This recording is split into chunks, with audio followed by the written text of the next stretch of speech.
The US will elect its 47th president on November 5th, which is a Tuesday. They elected their 46th president on November 3rd in 2020, which was also a Tuesday.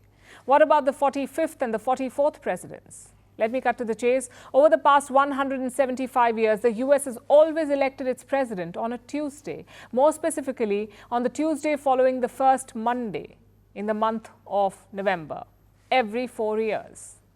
When did this become a polling tradition and why? Our next report tells you. If there's one thing the year 2024 will be remembered for, it'll be elections. From India to Britain, the European Union to South Korea, South Africa, Finland, France, Taiwan, and even Russia. Over 60 nations held elections this year. However, it's not over yet. One last global election remains. And it's just around the corner. The United States. The world's oldest modern democracy is set to vote this November. Americans will be choosing their 47th president. And running for the White House are former President Donald Trump and current Vice President Kamala Harris. The presidential race in the US happens every 4 years. However, there is something constant in each election that has remained unchanged for over 175 years, and that is the day of the week when the elections are held, Tuesday. This year as well, Americans will be voting on November 5th, which is also a Tuesday. So why is Tuesday connected to America's democracy? Well, it's a bit of coincidence and tradition. The election day in the United States has been set in stone by federal law. The US law calls for a presidential poll to be held on the Tuesday after the first Monday in November. But how did the November Tuesday become so important for US democracy? Let's find out. The US Constitution does not designate a specific day for holding elections. However, it allows Congress to select the time and day for choosing electors or delegates. These delegates, in turn, vote to elect the president and vice president. The Constitution also gives some rights to the states to choose the times, places, and manner of holding elections for senators and representatives.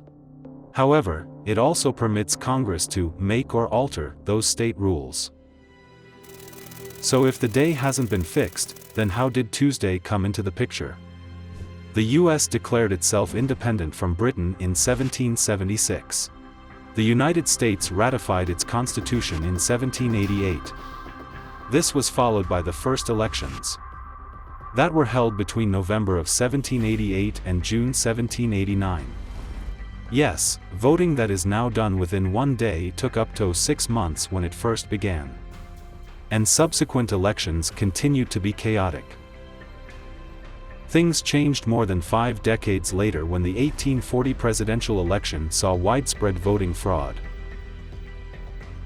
In response, then Representative Alexander Duncan proposed a uniform election day for both presidential and House elections in 1844. The bill initially sought to require all states to hold their elections on a single day. That is on Tuesday after the first Monday in November. While the House passed the bill, the Senate didn't table it before the 1844 election. Alexander Duncan reintroduced the bill in the next session, this time focusing solely on the presidential election. Various amendments were proposed during the bill's consideration. Ultimately, the House adopted the bill, and the Senate passed it with minor corrections. The bill was signed into law on January 23, 1845, by President John Tyler, making Tuesday the official day for Americans to vote for their president. But the mystery remains: why choose a Tuesday? Historians say the answer lies in 19th century American lifestyle. The choice of Tuesday in November is deeply rooted on the country's agrarian culture of the time. November was ideal because it followed the completion of the harvest season. The month also avoided conflicts with both planting in the spring and early fall. This meant that farmers could plant their crop and travel to vote, which would take days in those times. Additionally, Tuesday was chosen due to religious reasons. In Christian practice, the term Sabbath is often used to refer to Sunday.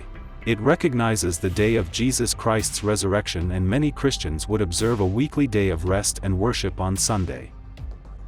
In the 19th century, polling stations were quite far from rural areas, and for voters, particularly farmers, it meant at least a day-long journey. So to avoid forcing people to travel on the holy day of Sabbath, Monday was not considered, and Wednesday, which was designated as the market day for farmers, was also rejected. Naturally, Tuesday emerged as the prime choice and eventually became the official day. However, Tuesday as an election day has had its fair share of opposition. Modern-day political experts say that voting on a weekend would see an increase in turnout. They argue that holding election on a Tuesday hinders voter access due to work commitments. One of the organizations leading the cause to reassign voting day is called Why Tuesday? Founded in 2005, the group raises awareness about America's low voter turnout. It aims to highlight the lack of accessible voting options, and they are leading the fight to move election day to the weekend. Many countries hold elections on weekends. Australia, Germany, France, and Japan generally conduct elections on Saturdays or Sundays. Brazil votes on the first Sunday of October, with runoffs on the last Sunday if needed. Meanwhile, Mexico shifted from the first Sunday of July to the first Sunday of June from 2021. The European Union also typically holds its parliament election on a weekend. However, in the Anglosphere, such as the United States, United Kingdom, and Canada, elections are typically held on weekdays. It is influenced by historical Christian practice of observing Sabbath. Meanwhile, in India, elections occur over multiple days with different phases for various constituencies. In the case of the United States, it's worth noting that while federal elections are on a Tuesday, state and local elections have more flexibility. However, many states align their elections with the federal date simply for convenience. On November 5th, the Tuesday after the first Monday of November, millions of Americans will line up at polling booths. They will exercise their fundamental right of self-governance. As for the Tuesday election day, the law that has continued for over 175 years faces little opposition and will likely remain for many more years to come.